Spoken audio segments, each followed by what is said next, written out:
खुलुमबाय स्टुडिअ दं आं राजिब बसुमतारी आरो दिनैनि समाव जोंनि बर' रावखौ मुलुगनाङैनो गोसारनायखौ बयबो लुबैयो आरो जुदि सोरबाफोर एबा सोरबा सुबुंफोरा जुदि जोंनि बर' रावखौ गुबुन हादोरफोराव रायज्लायोब्ला जोंनि हारिमुखौ जोंनि हारिमुनि गाननाय जोमनाय एबा हारिमु गाननाय जोमनायखौ जुदि गुबुन हादोरफोराव गानहोयोबा जों जेरैबायदि गोग्गानाय मोनो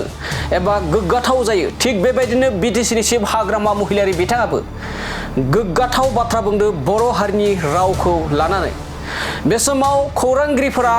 एसामिसजों बाथ्रा बुंनो होदोंमोन नाथाय बे समाव बुंथिदों बिटिसिनि चिफ हाग्रामा महिलारि बिथाङा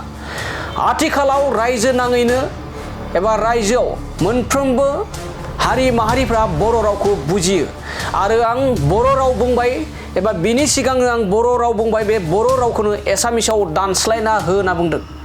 नंगौ बे समाव फिन फोरमायबावो दि बिटिसिनि चिफ हाग्रामा महिलारि बिथाङा बर' रावखौ लानानै मोनसे गोग्गाथाव बाथ्रा बुंदों आरो बेनो जाहैबाय जे खौरांगिरिफोरा एसामिस रावजों बुंनो होदोंमोन नाथाय बुंथियो दि खौरांगिरिफोरखौ बे समाव फिनजाथाय होफिनो दि बर' रावखौनो एबा बर' रावखौ रायजोनि साफ्रोमबो सुबुं माहारिफ्रा बे समाव बुजियो आथिखालाव बर' रावखौ रावबो बुजियै गैला बेखायनो बर' रावखौनो एसामिसाव दानस्लायना होनानै गोहो गोरा खालामनानै बाथ्रा बुंथिनायखौ बे समाव नुनो मोननाय जादों आरो गोबां रायजो राजाफ्रा ससियेल मिडियाफोराव बे समाव बिटिसिनि चिफ हाग्रामा महिलारि बिथाङा जे बर' रावखौ लानानै गोग्गाथाव बाथ्रा बुंनायखौ लानानै साबायखर एबा हामलायथि बावनायखौबो बे समाव नुनो मोननाय जादों दानिया फैदो बिदिब्ला बर' रावखौ लानानै एसामिसाव राव दानस्लायनो होदों आरो लोगोसे रायजो नाङैनो बे समाव बर' रावखौ बयबो बुजियो आरो रावबो बुजियै गैला होननानै बाथ्रा बुंथिनायखौ नोंथांमोननि गेजेराव आवगाय होदोनि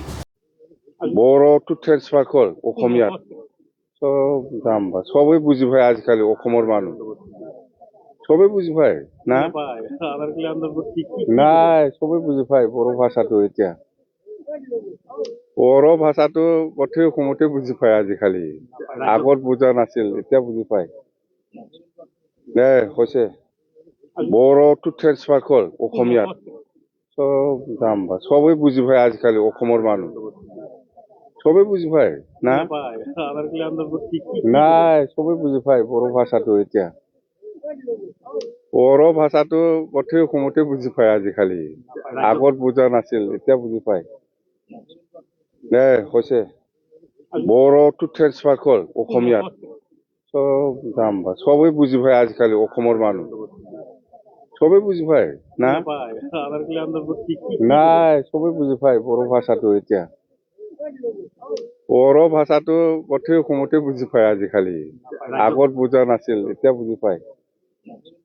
দে হৈছে